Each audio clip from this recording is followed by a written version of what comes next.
Welcome to Scanner School, Session 20. Today we're going to talk about fire toneouts and how to set them up in your scanner. Welcome to the Scanner School, a podcast dedicated to the scanner radio hobby. Class is about to begin. Here is your host, Phil Lichtenberger. Welcome to Scanner School, where we teach you everything that you need to know about the scanner radio hobby. My name is Phil Lichtenberger, and my ham call sign is W2LIE.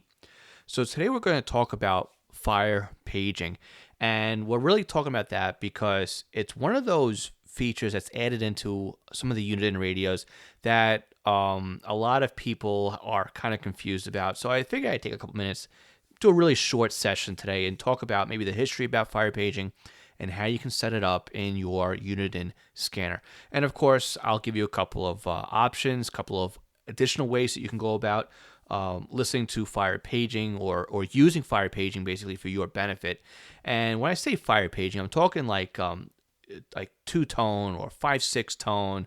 What does that all mean? So let's take a step back, maybe about 50 years or so, maybe longer, and we'll talk about how fire departments and firemen were alerted when there was a call. So, it used to be that there was the siren, right? I mean, in my neighborhood here, at least in Long Island, things have kind of gone the way where it's unfortunately considered noise pollution. A lot of the residents are like, why do you need to have a siren? Everybody has a cell phone, they have a pager.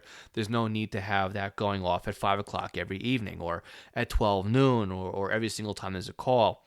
So, that's a bit of a rant there. But what ended up happening was departments were issuing in-home receivers, right, for the firemen to get an alert of when there was a call. And things back in the day were mechanical, right? It's not as it was today where you have everything is programmable and it's easy to modify. What you used to have was a mechanical way of tripping the receiver. And that's really what you were doing, is you were tripping reads. And when you trip these reads, you would effectively create a circuit or complete the circuit that's inside the radio. We talked in earlier sessions of Scanner School about PL codes and DPL and NAC codes. And if you need any of those, you can always go back on our website and look through some of the previous podcasts, or you can go into iTunes or Stitch or whatever else, and you look at our previous episodes of Scanner School.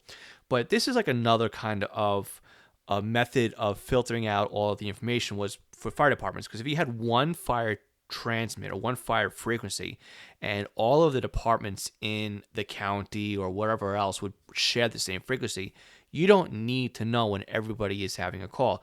You really just want to know when you have a call or your department has a call. So what ended up happening was the department would send over a two-tone, and that would trip two reads in your receiver.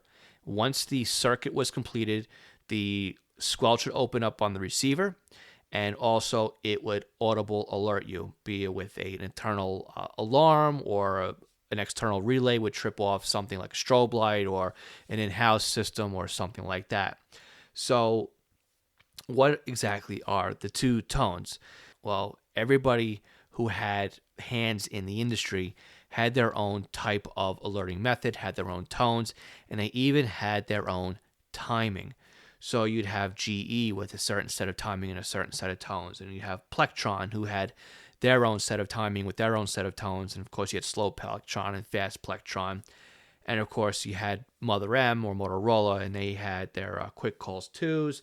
They had a whole different type of setup too as well. So things got very involved when it came down to timing. And I'm looking right here on my chart that I downloaded from Midian, and I'll put a link to this in the show notes at scannerschool.com/session20. But just to go off of how long some of these tones are, if you look at Motorola 1x1 or Quick Call 2, you'd have a 1 second A tone, which was the first tone to go out, and a 3 second B tone.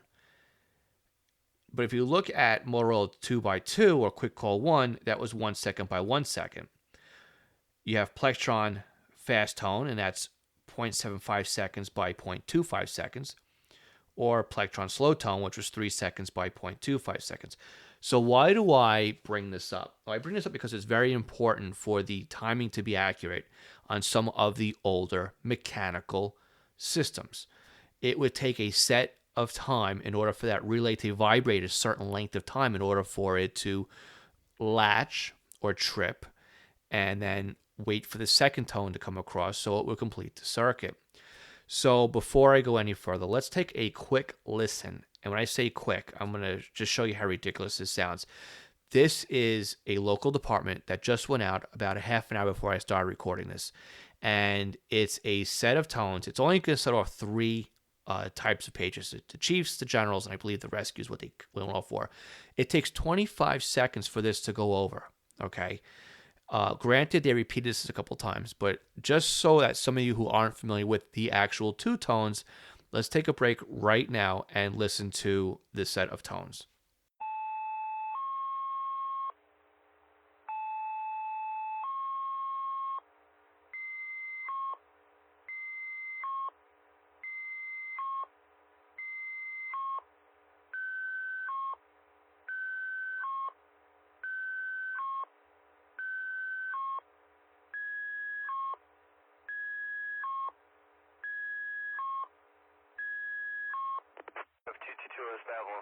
Missing 19 Chiefs in all zones at 1956 dispatcher forwarding. Now, that was a bit of an extreme example, but I hope you heard on the first set of tones were a little bit longer than the rest of the sequence in there. But you can hear that was like a 25-second set of tones. Now, I mean, there's other sets of tones out there that I have in my archives that are just ridiculous, where they go through like, again, let me back up again here a bit. So what ends up happening too is like each division or company within a department can have its own set of tones. So you can have like Chiefs would have a pair of tones, EMS could have a pair of tones. Then you can have the ladder company, the engine company have a set of tones. Maybe the hose company has a set of tones. Fire police can have their own set of tones. And what you can end up doing is stacking the tones. So if you need like the whole department to show up, you can end up going out with, 6, 7, 8 sets of tones.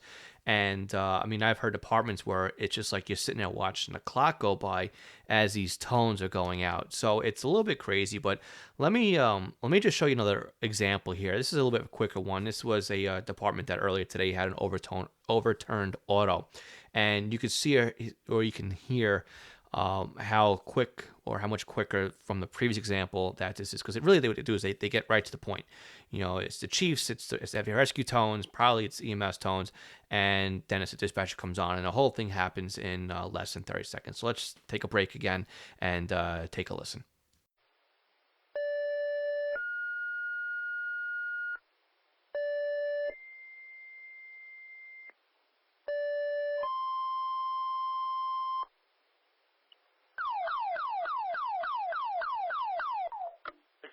For Belmore, an auto accident, overturned auto with entrapment, requesting for the heavy rescue to respond, 607, Sunrise Highway and Newbridge Road, 30-0148. Alrighty, so why do we bring this up? Well, we bring this up because on other parts of the world, not where I'm from in the United States, but in Europe and whatnot, there's or so I'm told, there's another method of alerting, which is called 5/6 tone or 5/6/7 tone. So because there isn't any examples of this in my area, I'm going to go ahead and I'm going to read the definition directly from a website here so I do not get it incorrect. Now, this comes from braddye.com/pager.html. And again, I'll link to this in the show notes at scannerschool.com/session20. So basically what it says here is the 5/6 tone analog paging format was an improvement on the 2-tone format. The format uses 11 different tones. 10 of these tones represent the digits 0, 1, 2, and up to 9. The 11th tone is known as the repeat or the R tone. Up to 100,000 pagers can be supported with these 11 tones. Every pager is assigned a number from 0 to 99,999. Now, to alert the pager, the 5 tones that define its number are transmitted sequentially. To alert pager 15243, the 5 tones representing these 5 digits are sent out in a row. Now, again, I'm taking this directly from braddye.com. So what ends up happening is, now I'm kind of paraphrasing here, is that how does a pager know when it's about to receive a page? Because these tones go out really, really fast. Well, there's a preamble or a tone that goes out so it wakes up the pager, and they call this a wake-up tone.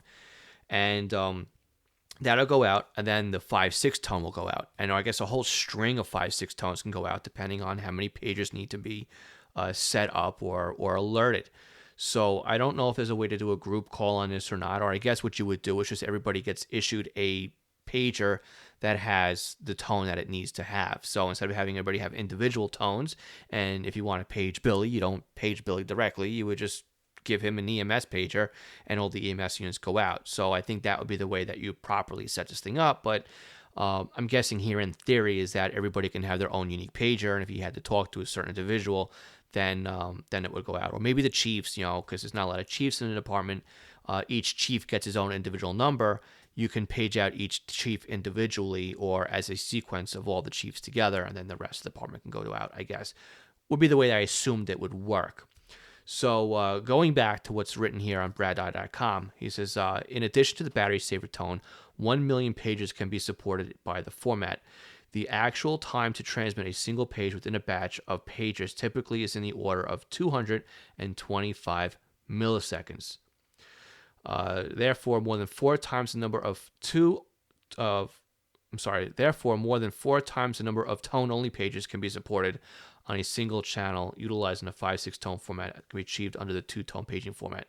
So basically, what I'm getting at here is that in that long sequence of tones that went out, the one that was 25 seconds long and the other shorter one that we just used an example for the overturn, would be that you can quickly and real efficiently send out a 5/6 tone format in basically less than a quarter of a second, right? Or a little bit more than a quarter of a second.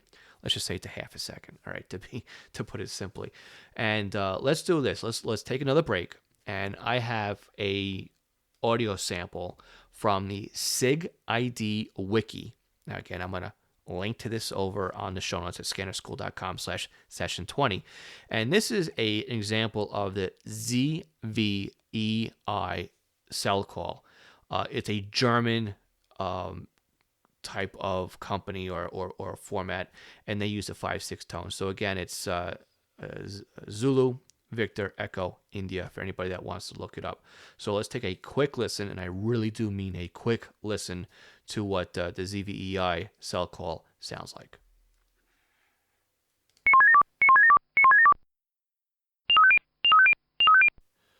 All right, so you can hear just the difference between the 5/6 tone out and the older or the U.S. standard, I guess you can say, of 2-tone or quick call or whatever it is you want to call it that they go by. So we talked about how when everything was mechanical or an analog-based type of electrical circuit, you'd have the reads and you'd have the they would latch or they'd hit the relay and it would complete the circuit. But with the new synthesized types of radios, timing isn't really so much of an issue. I mean, you still program the timing into the pagers or the scanners or your radios, but things are be able to change on the fly. So if something doesn't work out well, you can easily get in there and tweak it, which leads us into where we're really going with, how we can tie into the scanning here. So before we get into the scanner programming part of things, let's take a look at some other options we have available. One of the really cool things you can do is a piece of software called 2-Tone Detect. And 2-Tone Detect can run on Windows and it can run on Linux. And the nice thing about it too is it can run on a Raspberry Pi. And all it requires basically is a small config file. You need to know your 2 tones. We'll get to that in a second. And you also need to have a receiver, and then you just have to email you when a call comes over, which is really, really cool. You can use pieces of software like Audacity, which is what I actually use to record the podcast. It's an audio type of program, but you can actually find out the frequency that's being transmitted. So if you have a audio sample, you can record it and analyze it in Audacity. There's Android software out there called Radio ID, and I believe also 2-Tone Detect will also go through and detect the A/B tone as well. So with that said, let's talk about the Uniden scanners. So what you would do with the Uniden scanner is you can put it into fire tone out standby mode, which basically makes it a very expensive fire pager or it takes the scanning out of the scanner, because you have to have it dedicated in that mode in order for it to be a fire tone out pager. All right, so you can't scan while you're doing fire tone out. You can't do fire tone out while you're in scan mode. So what you have to do is you go into fire tone out setup. You enter in your frequency. If you know what the tones are, you can put them in. And you name what you're going to set them up for. So if you want to just do a chief's tone or a general tone or whatever else, if you want to do each one individually, you would put them in different ways. You put the general tone in with the pair, the chief's tone, the EMS tone, or whatever it is you want to do. So again, here's the trick with fire tone out mode. You cannot scan with fire tone out mode. So if there was 3 or 4 dispatch frequencies that you wanted to be able to have the scanner go off for in fire tone out mode, that's not going to happen. Okay, it's not going to happen with the scanner. What will happen, though, is if you have 3 or 4 tones set up and they share a frequency, so maybe you have a countywide dispatch and you want to go off for 3 departments, that's a possibility because it's just looking for those tones on the frequency. Or if you have 1 dispatch frequency, but you want your EMS, your chiefs, and your hose company, or a certain station that you're a member of, then you can set the scanner to do it that way. So we talked about before not knowing what the tones were. So if you enter in tone 00 on your Uniden scanner, when you do the fire tone up setup, the scanner will hunt out the first set of tones that it hears. They will flash on the screen and you can hit enter and it will lock in those tones so that you don't need to know them. It's not going to help you with the rest of the chain or the rest of the stack, but at least it will get you started so that you know what the tones are. Now again, I think using the Android software called Radio ID or going into Audacity or I believe again two-tone detect will be your best bet because it will show on the screen what the actual tones are that are coming across. Okay, now again, this does not help you when it comes to 5/6 tone because Uniden protocol doesn't support 5/6. It only allows you to do the 2-tone. So once you have your tones, you can then put the scanner into fire tone out standby mode, which then effectively just parks on the frequency and allows it to cycle through and wait for the tones to come over. Once the tones come over, the squelch will open on the scanner, it will beep or light will flash, and it will let you know that the call is coming through because you'll be able to hear the audio. And then you can just reset the scanner again. So again, why is it that we want to have fire tone out mode on our scanners?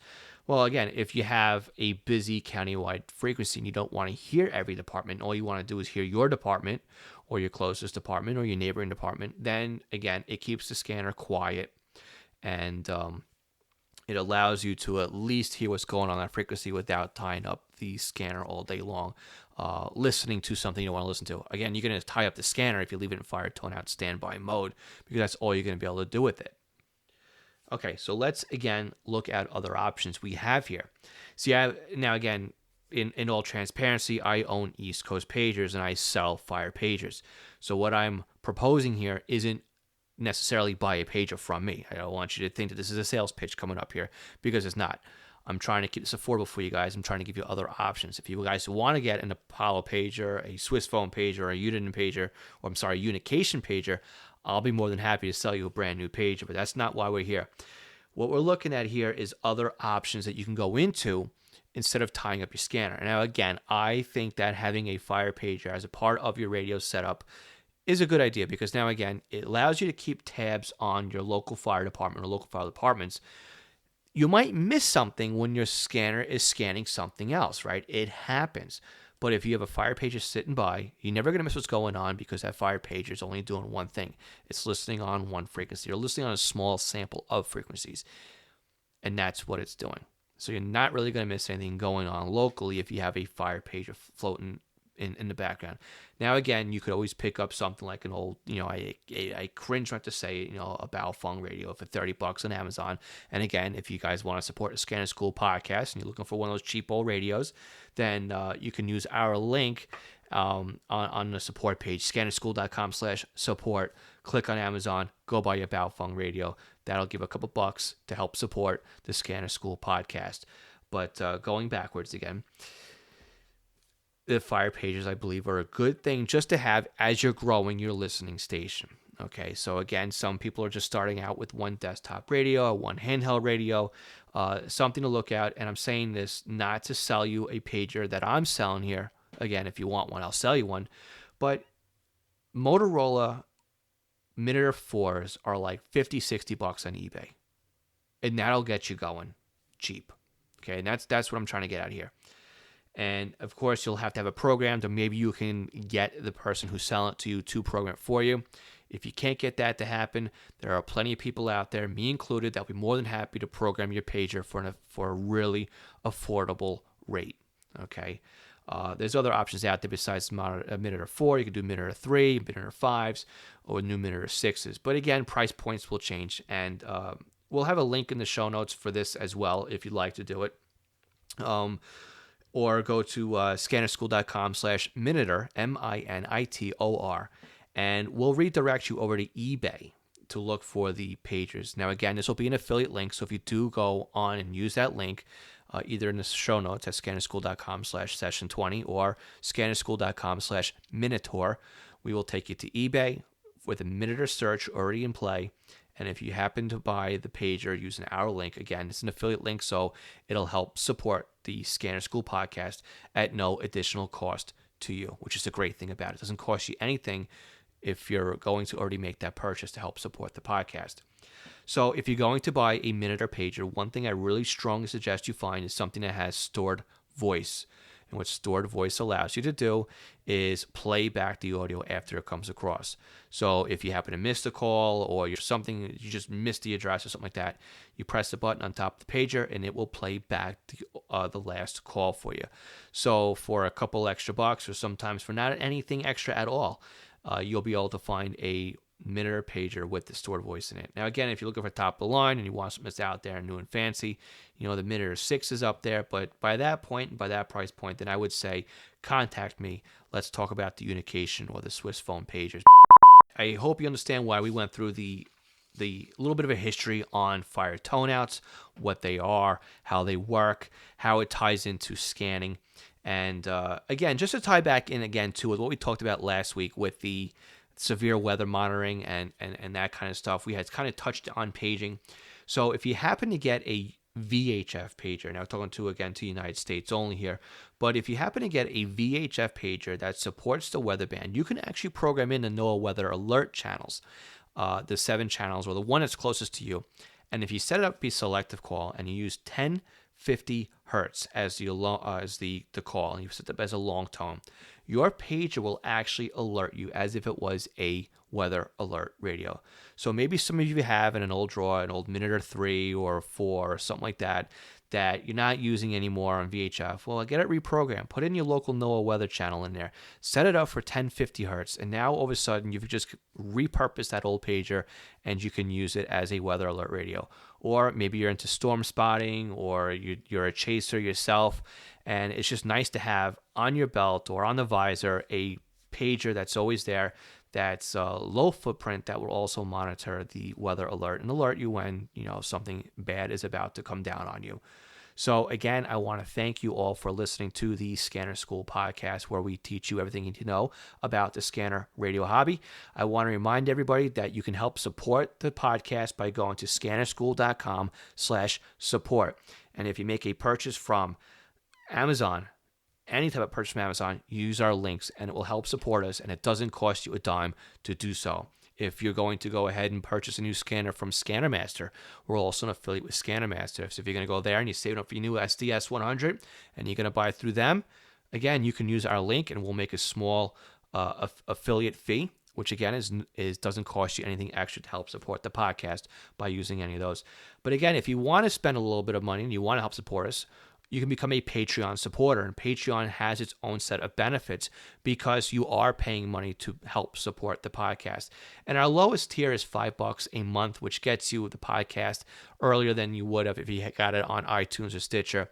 And if you think about it this way, it's like $1 an episode is what it costs you to support the podcast at that level. If you want to commit to $2 an episode or $10 a month, more or less, we'll up what we supply to you, and it goes up from there. So again, that's another way of you supporting the podcast. But if you don't want to support us, That way, financially, that's fine. Get on Facebook and support us in our community. Scannerschool.com/Facebook group is where you can find us on Facebook. Scannerschool.com/Twitter is where you can find us on Twitter. I'm loving Twitter. I'll hope to see some more of you on my Twitter feed. And also, you can leave us a review. Leaving us a review on iTunes or Stitcher, Google Play, whatever it is that you listen to us on, you leave us a review, and that also helps us with our rankings. So again, we will see you next week. We have a nice little mini-series in the queue for you guys. I don't know if it's going to air next week or not, but we got a couple episodes that are really going to tie in together, and I think with the summer coming, it's a really good time to release what we're looking at doing. So stay tuned with us, and again, leave us some feedback. Let us know how we're doing. And one final thing too, if you have a question that you'd like to have answered, I will be more than happy to answer it on a podcast.